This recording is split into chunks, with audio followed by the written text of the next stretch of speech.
Hi, hope you're well. Today's video, we're going to be covering about feedback.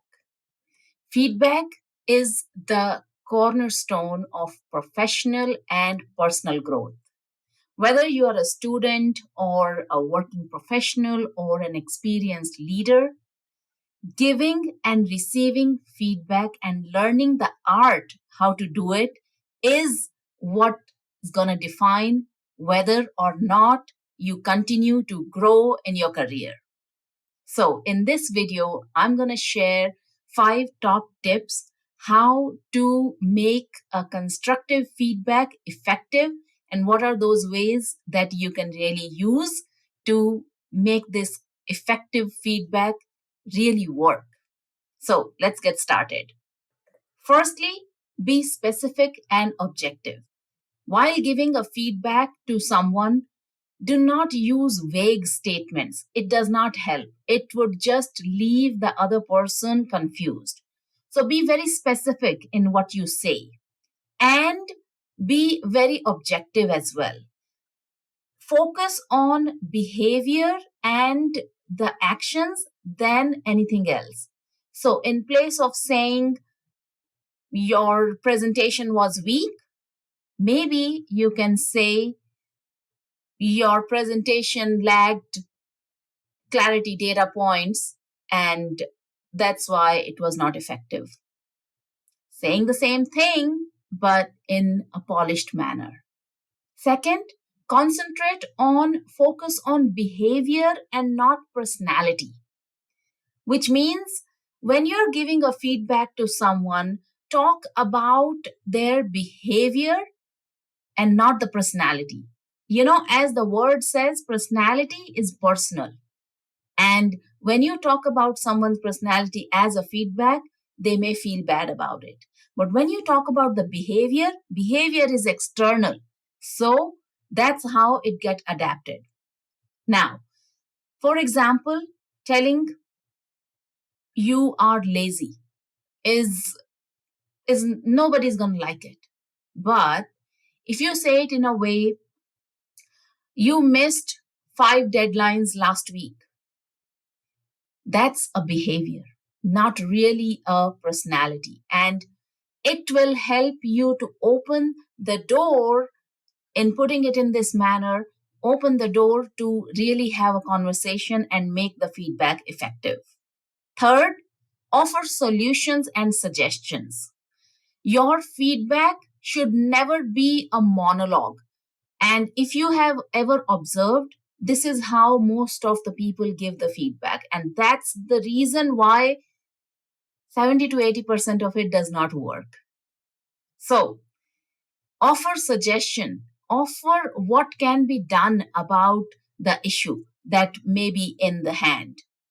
For example, in place of saying your writing is weak, you may want to say something like, why don't you attend a workshop to improve upon your writing skills?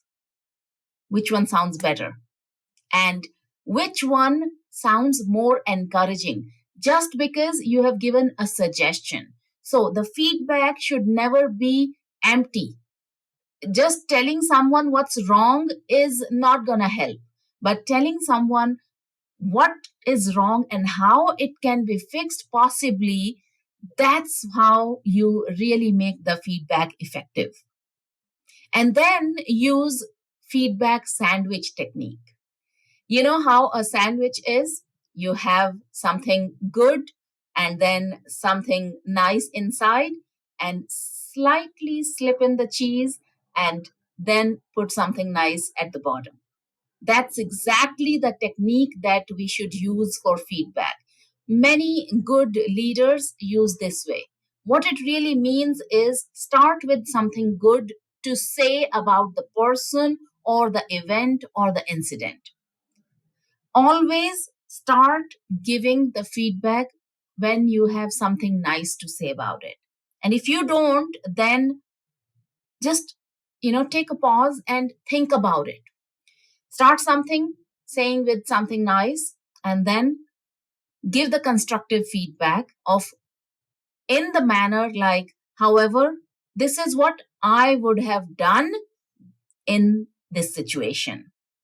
And then again, a layer of nice bread in the sandwich, which means end your feedback as well in a nice manner so that the person who is listening feels good, and this situation and this method that you use leaves you with building a trust and confidence with the person.